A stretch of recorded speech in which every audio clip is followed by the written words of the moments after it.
Some deadly women become bad. Good. Others are just born that way. There is such a thing as pure evil. A glamorous housewife swaps the suburbs for a life of crime. She was amazed at how she felt murdering her husband. Behind the badge is a killer cop. She's the most cold-hearted person I've ever dealt with in my life. And an innocent girl is tortured by a monster.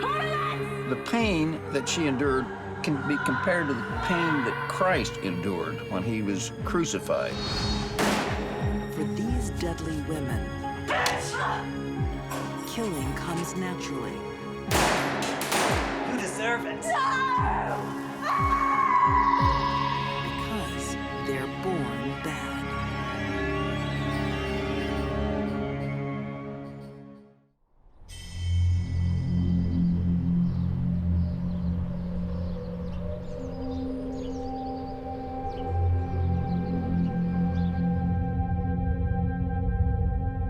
In the mid-1960s, Indianapolis police confront horror in a house full of children.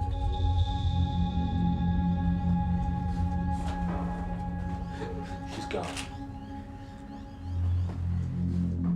The girl is emaciated, covered in bruises and burns. Cigarettes had been put out on her body. 100 of them.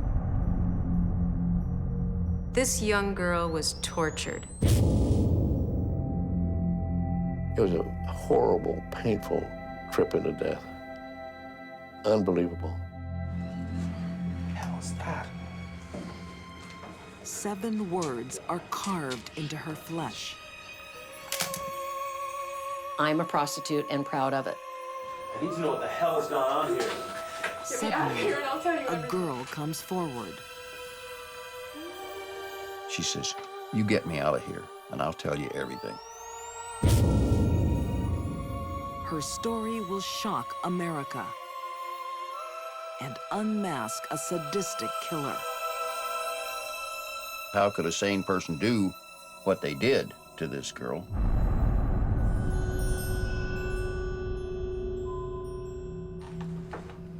Earlier that year, Paula? Mama? Is that you? Yeah, it's me. Gertrude Banishevsky is living on the edge. This afternoon. Johnny? Hey, Ma. Where you been? I ain't been nowhere. You better behave yourself. The one-time beauty is worn down by poverty and parenthood.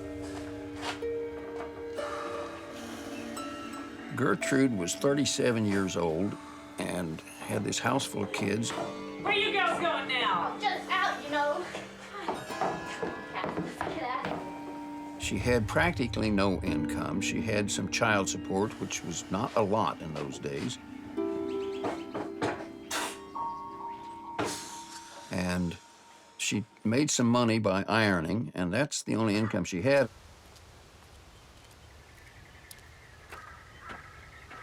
Matty Bumpo was a young Indianapolis reporter when he investigated the Banishevsky case.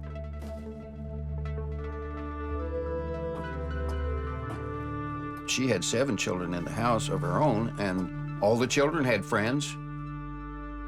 There was at least that many or twice that many floating in and out of the house on an almost daily basis.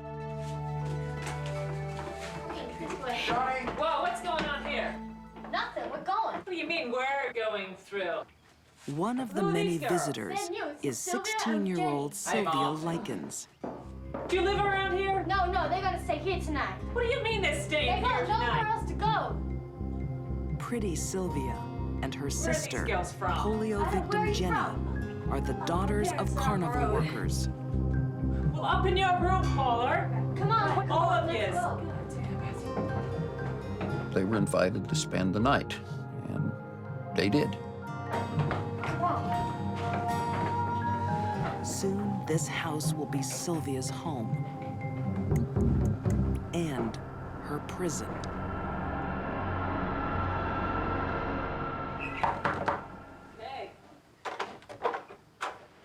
Sorry, I'm looking for my daughters. When her father, Lester, meets Gertrude, he makes a fateful proposition. Here they are now. Hey, girls. Well, come on in.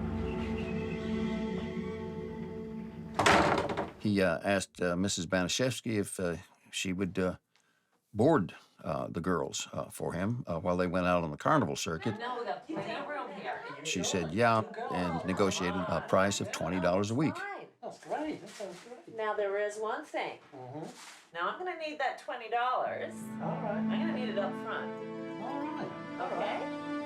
Because I don't know that Gertrude Banashevsky ever made a rational economic decision in her life. This certainly wasn't one. Yeah. I got $20 right here. I'm sure she resented the burden, Okay, 'cause I'm gonna need even a though bunch she had agreed to take it on. All right. Now I'm gonna need the money every week. Sure, I mean, we'll be on the road, but I get it to you. I need it on time. You know, I get it to you. Well, I want to receive Lester it has every made week a at the same grave time. mistake. I promise. Okay, because I want to take those girls to church. Gertrude is the that'd be last great. person All right, well, you that would sounds leave like your a deal. children with. All right. Okay. She was cold, distant sometimes,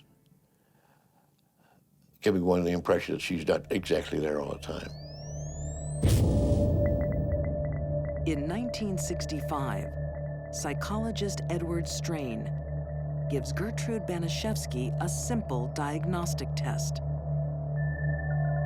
He asks her to draw a self-portrait. She drew a woman who had long fingers, and at each finger was kind of clawed or pointed, which is suggestive of sadism, hurting people. The diagnosis I came up with was hysterical personality with overdetermined sadistic trends.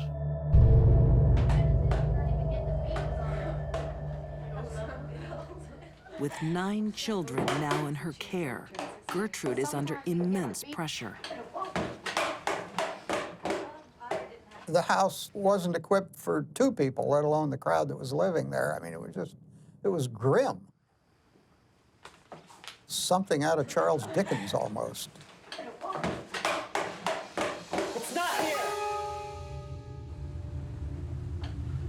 I looked after you 2 girls for nothing. Now get up here. When Lester's payment Bring your chair. doesn't turn Come up, she Chair erupts, here. punishing the girls Yours for here. their father's failure. Now bend over.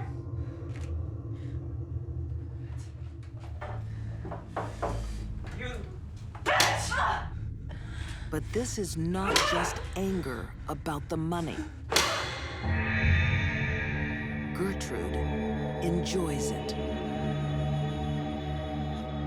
What's important for the sadist isn't so much the infliction of pain on their victim, but the thrill they get from knowing that another person is suffering at their hands. That's what turns on the sadist. You ready now, Jenny? No, Jenny. Just bend over. For Sylvia, it's just the beginning. I'm not finished with you yet. From now on, Gertrude will find any excuse to lash out at the defenseless girl. Now stand up. Take your chairs. Come on, hurry up. Almost Go! textbook psychological games being played. Get that smirk off your face, Johnny. Gertrude playing those in her own mind, projecting, scapegoating. That's very much what was going on there. If that check isn't here next week, we'll do this all over again. You got it?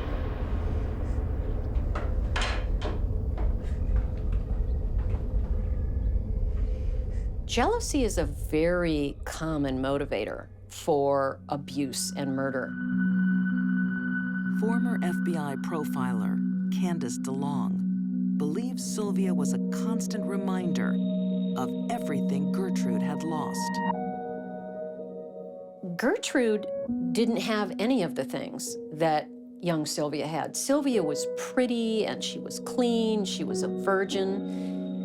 I think Gertrude was jealous.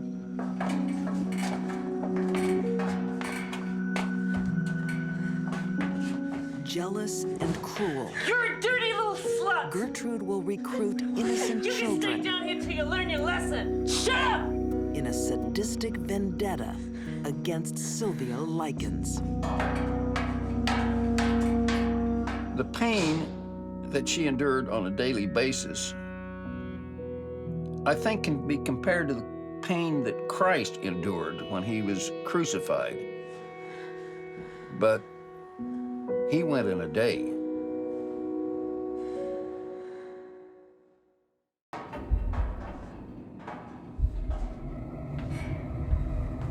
Sylvia Likens is an innocent 16-year-old in the clutches of a vicious, sadistic woman. What are you looking so scared for? Gertrude Banaszewski. You deserve it!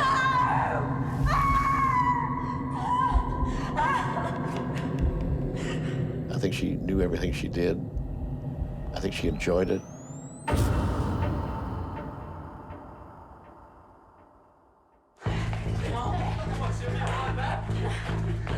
She doesn't act alone. Gertrude cruelly manipulates her own children, turning them into willing torturers. It's not unusual in child abuse cases where a household has many children in it that the abuser singles out only one child for the physical abuse and engages the other children in committing it and acting it out for the abuser.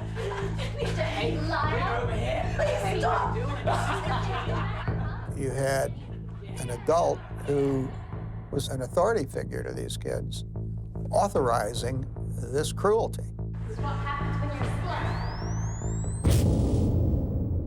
The mother sends out a message, in this case, Gertrude to her own children. If I can do this to her, then I can do this to you.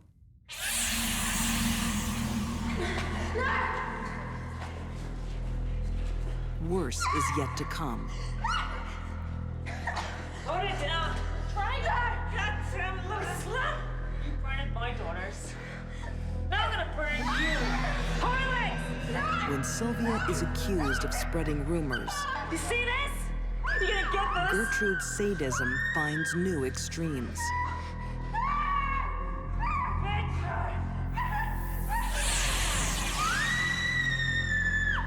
Take it! With a sewing needle, drawing blood, she started the lettering, which was carved on Sylvia's abdomen.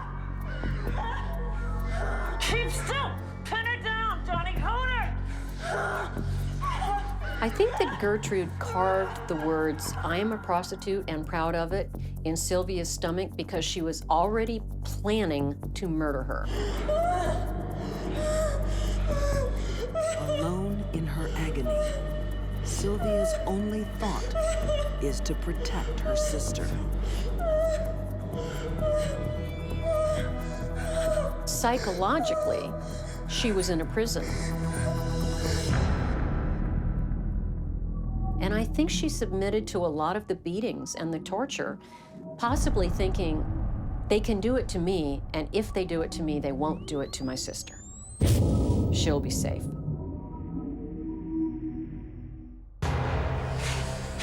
Get up! Come on! Get up! Now sit down! The beatings are leaving Sylvia We're gonna weak, write a letter. her body wasting away. We're gonna write a letter to Mr. So and Gertrude Mrs. makes a Likens. desperate plan to cover up her crimes. Now, write to Mr. and Mrs. Likens. Gertrude started getting her to write notes. I went off with a gang And the theme was that of boys. Sylvia went with a gang of boys, and they asked what they wanted, and they got what they wanted, and then they beat me up, and blah, blah, blah, and then they brought me back here. Come on, Sylvia, write, goddammit! After Come on! 3 months of Gertrude's pitiless Right. brutality, At midnight. Sylvia is powerless to resist. They said they would pay me. Sylvia had become something like a concentration camp victim.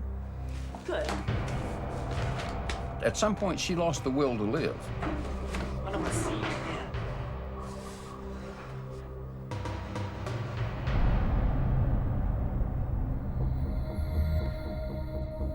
Forensic pathologist Janice Amatuzio believes Sylvia's severe physical condition affected her state of mind. Our will to live is very intimately linked to our immune system. When somebody has numerous sores, when they have infection, it usually indicates to me that they are not getting sufficient nourishment, vitamins, water, etc., in order to give the body the tools so it can heal itself. This will cause depression, and with depression, the will to live just simply trickles away.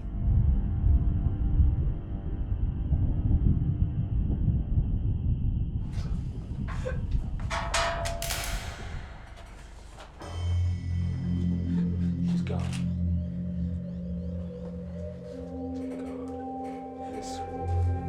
Sylvia certainly must have felt there was no way out. There was no one to help her, no one to save her, including her own sister. What the hell's this? Oh,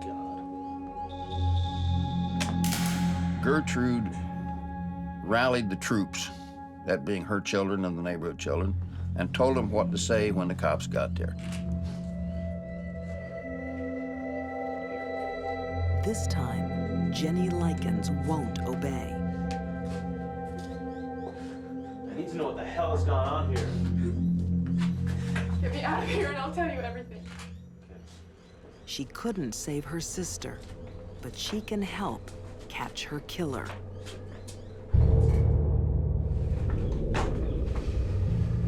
Gertrude Banaszewski is found guilty of first-degree murder and sentenced to life in prison.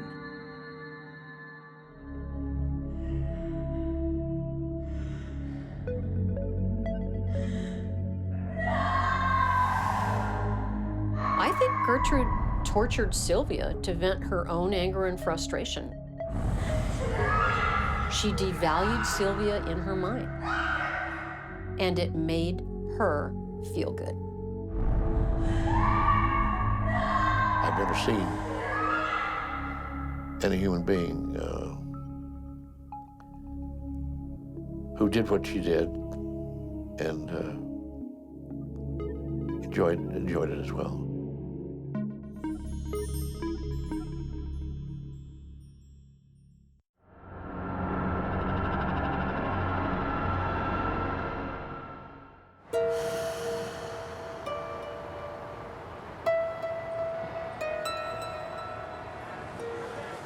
When someone born bad is in a position of power and trust, the deadly fallout can scar even the toughest town.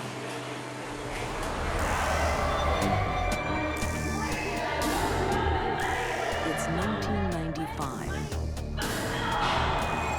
In a New Orleans restaurant, a brother and sister plead for their lives. They know their attacker. She's been their trusted friend and protector. Now, police officer Antoinette Frank is their executioner. I think she's evil and sick and the most cold-hearted person I've ever dealt with in my life. Antoinette Frank was the last person in the world any police department should have ever hired.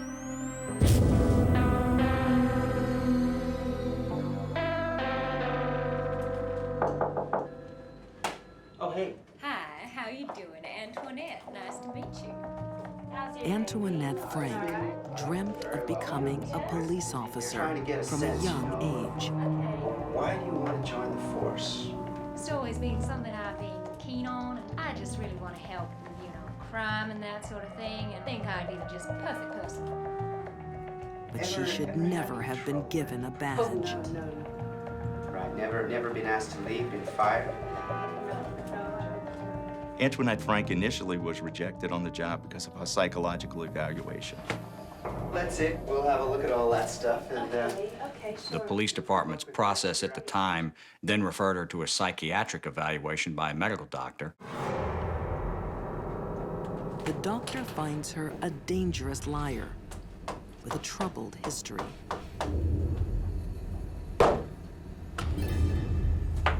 But Antoinette will not be denied. And the force is desperate for recruits. They had a loophole built into the system whereby she could go to a private practitioner and get an okay. And eventually he gave her the passing qualification she needed.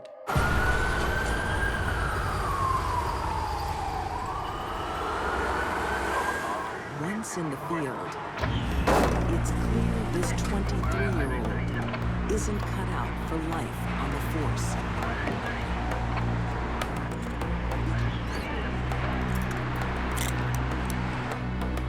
She was a terrible police officer who constantly had to go through supervisory review. Antoinette Frank was a lousy police officer. She was very non-aggressive. She was timid. I've heard her described as sort of mousy. According to author and former federal agent Chuck Hustmeyer, Antoinette has another problem. Her best friend is a 17-year-old drug dealer named Rogers Lacaze. She got him a cell phone. She got him a pager. She bought him clothes. She just doted on this kid. Antoinette used to take Rogers Lacaze riding around in her police car when she was working. Illinois, 1054 now. Hello? Hey, what's up now? Hey, it's just... He answered calls with her. He went to traffic accidents. He even drove her police car. Just here, pull up. We hurry up now, If I didn't have so many court documents backing it up, I wouldn't believe it even as a novel because it's just so strange.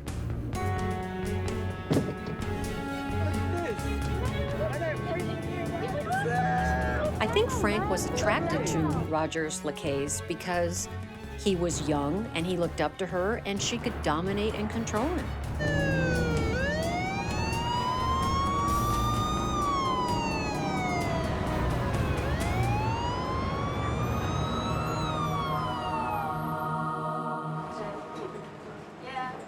Like most police officers at the time, Antoinette does security work on the side.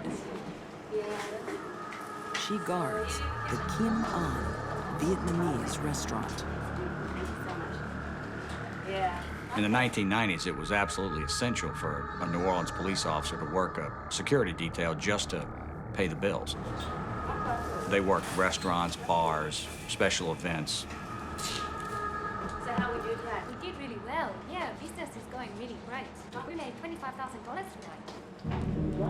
Yeah, Having a police officer at the door in uniform is a simple and fairly cost-effective way to deter armed robbery.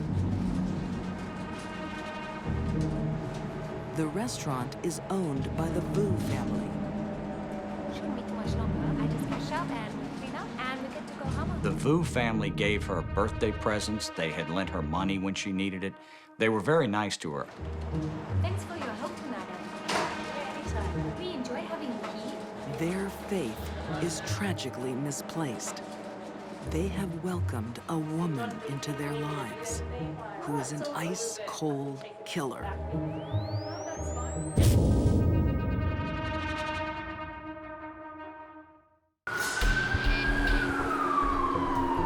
In 1995, the streets of New Orleans are a tough beat for police. But there's a greater danger. Working within their ranks ruthless killer, Officer Antoinette Frank. By the time she became a police officer, she was a full-blown sociopath.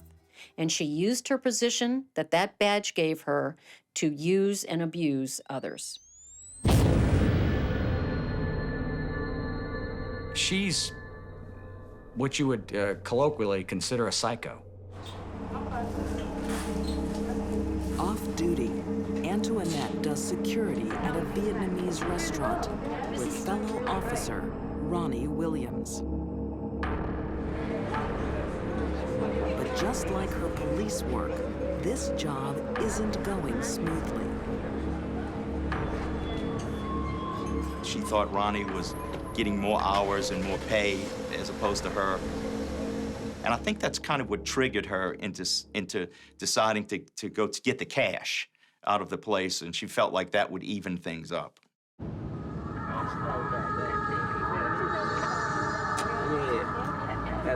With her criminal sidekick, Rogers Lacaze, Antoinette plots robbery and deadly revenge.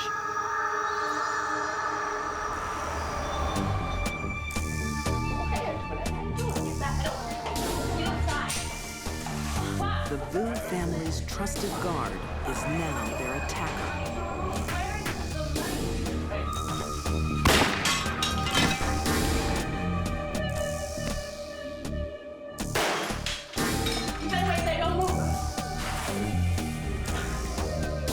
Officer Ronnie Williams, a father of two, dies instantly.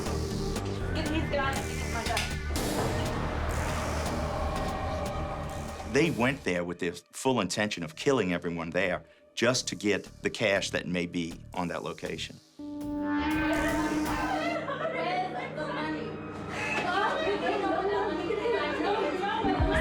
their hiding place, Chow and Wok Vu watch in horror as their siblings are cornered by a monster.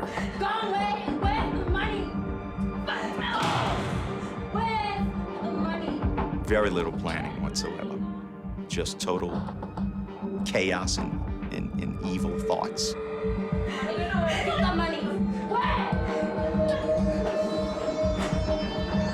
Terrified, they give her what she wants.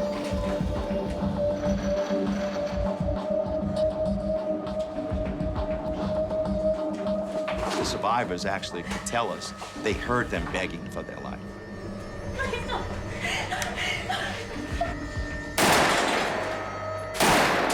She actually shot him execution style.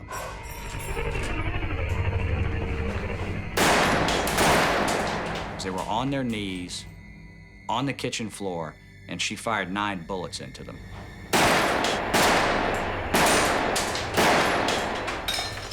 This was a bloodbath.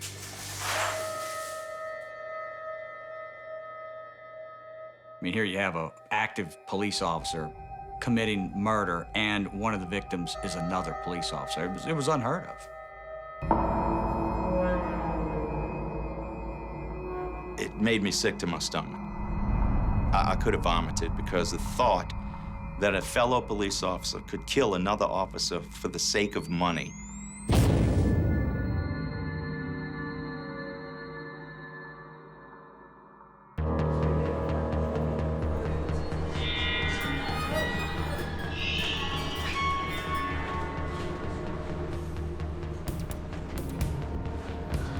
An hour after watching the murder of her brother and sister, Chow Vu makes a run for her life.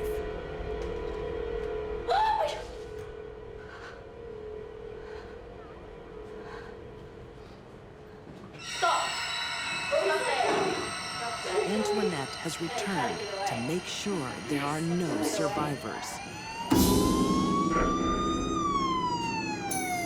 But Chow Vu is lucky.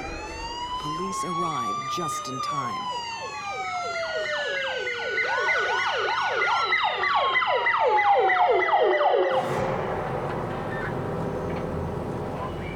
At first, they assume Antoinette was the first officer on the scene. Ironically, I felt like we had received an incredible break by having a police officer as an eyewitness on the scene.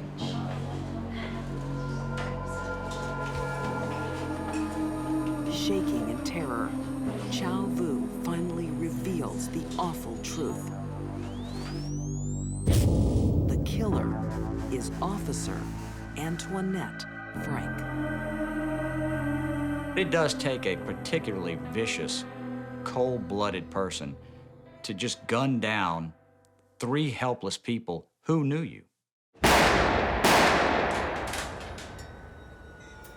Antoinette Frank and Rogers Lacaze are both found guilty of first-degree murder and sentenced to death. Neither Antoinette nor Rogers has gotten what they deserve yet. When the sentence is carried out, then they will have what they deserve.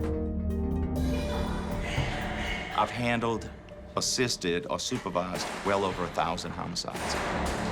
Antoinette Frank, without a doubt, is the most cold-hearted person I have ever dealt with.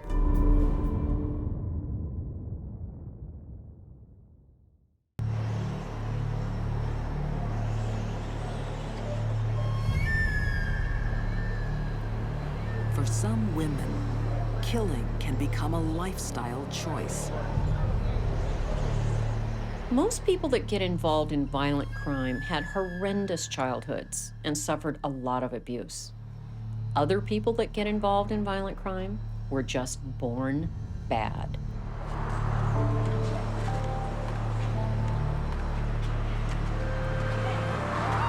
In a Mexican jail in 1969, one woman rules the yard. Fearful inmates have given her a special name. It was La Pistolera, which roughly translates into the woman gunfighter. No one defies La Pistolera and lives to tell the tale. She took what she wanted. If you got in her way, you could be dead.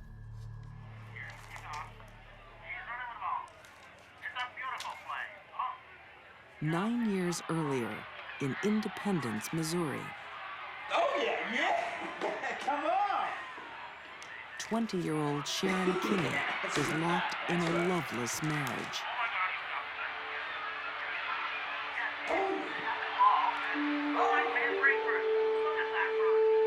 She fancied herself somebody greater. She married a young college man with the idea that he could spirit her away. He was going to be her knight in shining armor.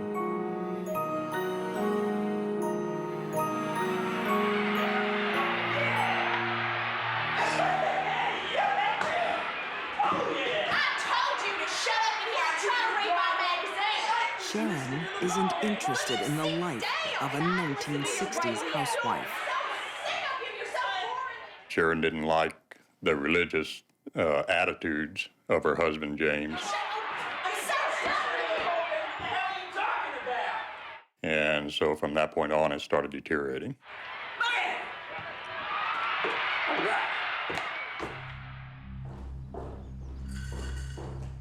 Is that you, Sharon? Husband James wants a divorce. I'm talking to you. Well, you're not talking to me? Oh, hey. Well, you don't His say hello wife anymore. Where is you been? more interested in cashing in his life insurance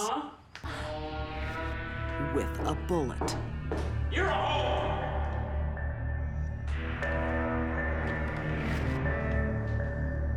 $25,000 in 1960 was a lot of money. And she wanted the money. Plus, she wanted to be able to continue her promiscuous lifestyle without hindrance from her religious husband.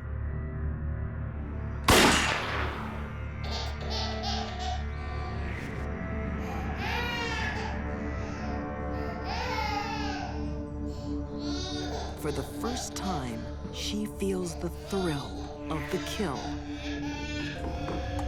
It won't be the last. She was amazed at how she felt the adrenaline rush of murdering her husband.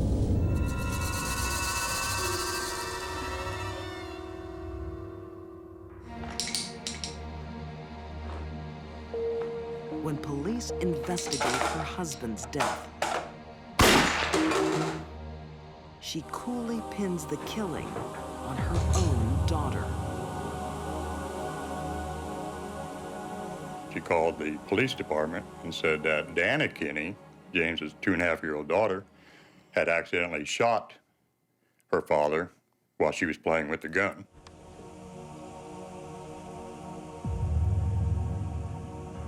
The heavily oiled weapon has no fingerprints. Dubious police accept her story. Sharon gets away with murder. Dana could have fired the pistol, so they ruled it an accidental homicide. From now on, Sharon Kinney will live her life by the law of the gun. Sharon Kinney was a sociopath. She had no guilt, no remorse about hurting anyone. She had no empathy for human life other than her own.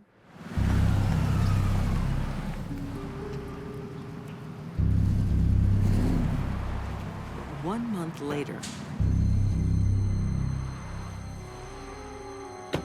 widow Sharon has her insurance payout, a new life, and a new man.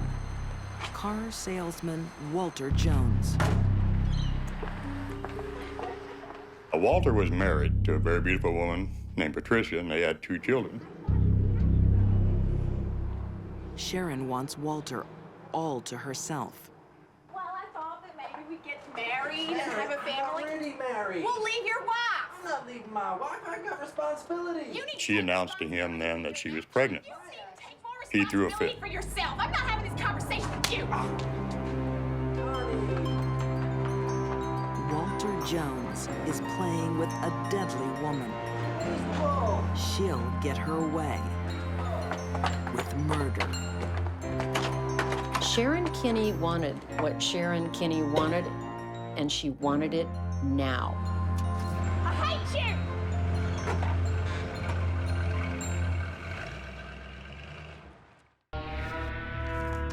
Sharon Kinney is a housewife who's traded life in the suburbs for a life of crime. She didn't want to be a normal, average American woman. She wanted excitement, and crime gave that to her. Just months after shooting her husband, Sharon's having problems with her new lover, Walter Jones. I hate you. He doesn't want to leave his wife, Patricia.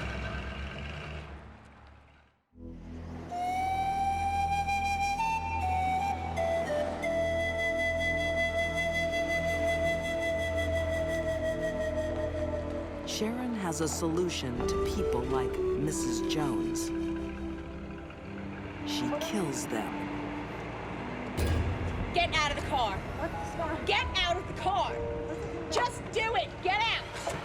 She lures Patricia to a secluded lane. Move around to the front of the car. Keep moving.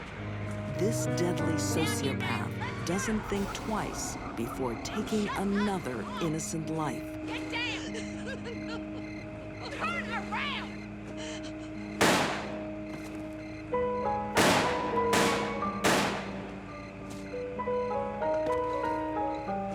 Police discover that Sharon is the last person to see Patricia alive. They arrest her on suspicion of murder. It was my sister-in-law, and I loved her dearly. She was absolutely precious. She was very precious.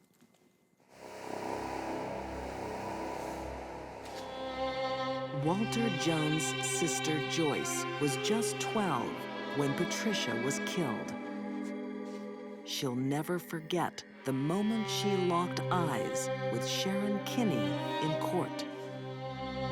She looked at me, and it just felt like her eyes just pierced right through my soul. It was the creepiest thing. She looked evil. Walter Jones never forgot Sharon Kinney either. I remember every time he would come to visit, he would always wake up screaming her name. In court, she causes other nightmares. Sharon Kinney was found not guilty. And one of the reasons she was found not guilty is because they never found the murder weapon. Set free, Sharon embraces the criminal life, spending the next few years running with the mafia in Kansas City. Then she heads to Mexico. Oh my God. Did you enjoy that? Yeah. What else would you She meets a man by the name of Francisco Parades Ordonez. want to have some more fun? Yeah. He's met the wrong girl. This was her chance to mug this guy, take his wallet and his car keys, and head back north.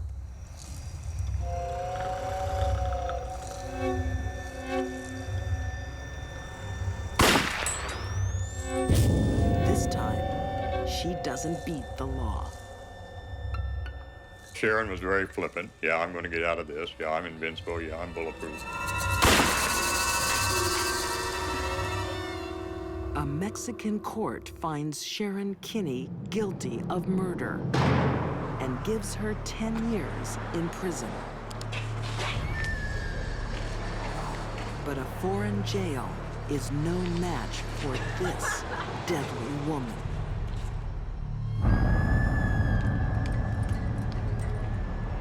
On December 7th, 1969, upon the conclusion of a very busy visiting hours, visiting Sunday, when the guards did a bed check of all the cells, Sharon Kinney's cell was empty. The one they call La Pistolera is gone. That's quite a feat, and she pulled it off.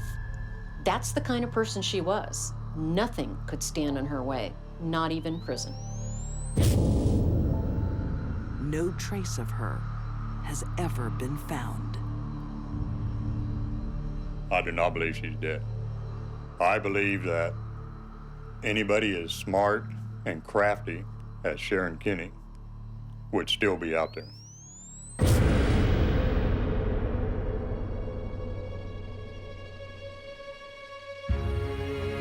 These deadly women were destined to kill from the day they were born. A brutal sadist, Gertrude Banishevsky, took pleasure in a young girl's torture. Sharon Kinney was an outlaw who lived by the rule of a gun. And Antoinette Frank destroyed the very people she was pledged to protect. Deep-seated urges made them dangerous to know.